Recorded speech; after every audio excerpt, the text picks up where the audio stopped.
आज के इस वीडियो में कक्षा 12 के रसायन विज्ञान में आज हम लोग महत्वपूर्ण प्रश्नों के बारे में समझेंगे और यह महत्वपूर्ण प्रश्न हर साल के पेपर में पूछा जाता है। तो आप सभी लोग इस वीडियो को एक बार पूरा जरूर देखिए। तो प्रश्न क्या है, तो अभिक्रिया की कोटि को परिभाषित कीजिए। अभिक्रिया के कोट से आप क्या समझते हैं, इनकी परिभाषा बताना है।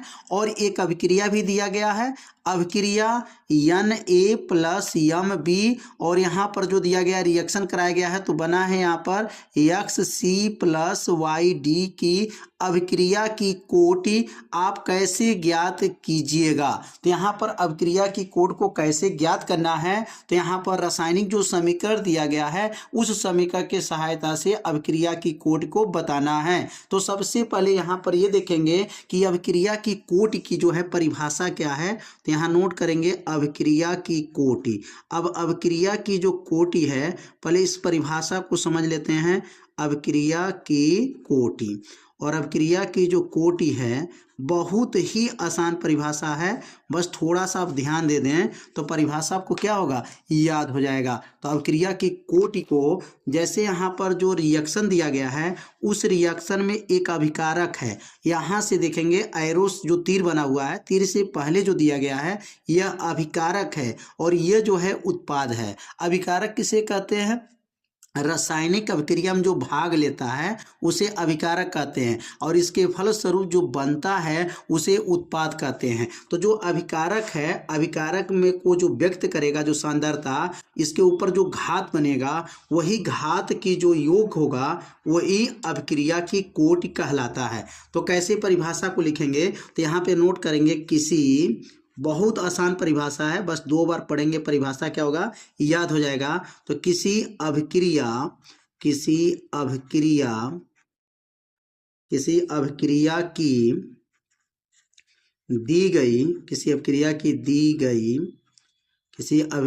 दी गई दर समीकरण को कहते हैं वेग समीकरण, या वेग जो है आपका दर समीकरण को वेग समीकरण भी कहा जाता है। तो किसी अभिक्रिया की दी गई दर समीकरण में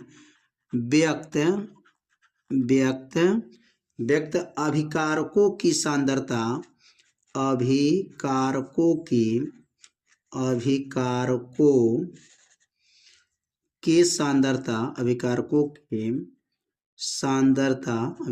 के सांद्रता पदों की घातों का योग उस अभिक्रिया की कोटि कहलाती हैं। उस अभिक्रिया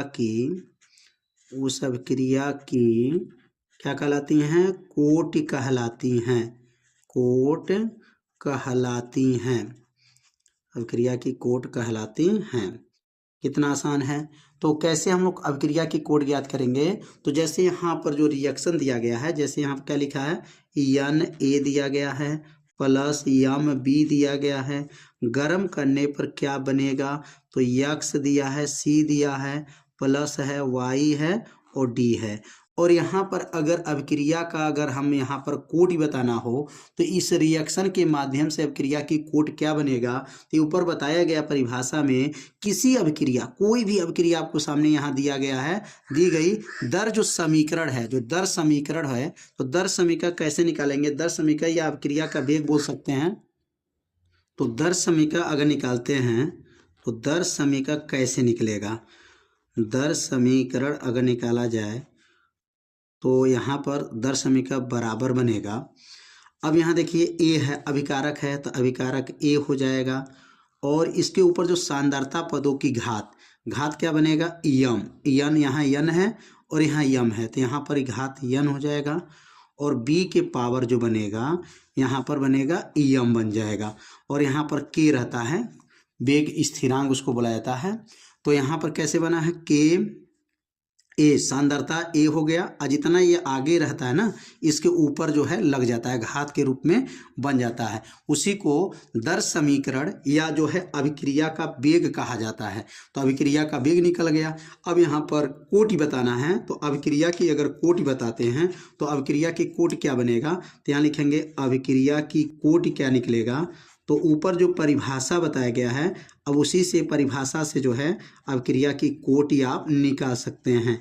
तो अभिक्रिया की कोटि बराबर क्या बनेगा, तो अभिक्रिया की कोटि क्या बराबर बनेगा, तो बताया गया अभिक्रिया में किसी अभिक्रिया की दी गई दर समीकरण, ये दर समीकरण हो गया, में व्यक्त किया गया है अभिकारकों के, अभिकारक भी बना ए है और बी है, सांद्रता पदों, सांद्रता की जो पद है यन है और यम है, घातों का योग, जो घात बना है उसी का योग कर दीजिए। जो यन है और यम है अगर ये दोनों घात को जोड़ दिया जाए ना तो वही अभिक्रिया की कोटि निकल जाता है। तो यहाँ यन है और यहाँ यम जो घात लगा हुआ था वही अभिक्रिया की कोटि को जोड़ेंगे, तो यन प्लस यम अगर जुड़ जाए तो ये अभिक्रिया की क्या हो जाएगा, कोटि निकल जाता है। तो अभिक्रिया की कोटि की गणना हो गया। अभिक्रिया की कोटि कैसे निकालेंगे, इसमें याद रखेंगे अभिकारक का ही प्रयोग करना है, ये उत्पाद वाला प्रयोग नहीं करना है। केवल अभिकारक का जो सांद्रता है उसके ऊपर जो घात लिखा है वही घात को अगर जोड़ दिया जाए तो वो अभिक्रिया की कोटि निकल जाता है। तो उम्मीद करते हैं अभिक्रिया की कोटि जो है आप लोग अच्छे से समझ गए होंगे कि अभिक्रिया की कोटि कैसे ज्ञात किया गया है। तो आज का ये वीडियो आपको कैसा लगा आप सभी लोग एक बार जरूर कमेंट कीजिएगा, वीडियो को लाइक कर दीजिएगा और चैनल पे यदि आप पहली बार आए होंगे तो चैनल को सब्सक्राइब जरूर कर लीजिएगा। मिलते हैं अब अगले भाग में, तब तक के लिए जय हिंद जय भारत।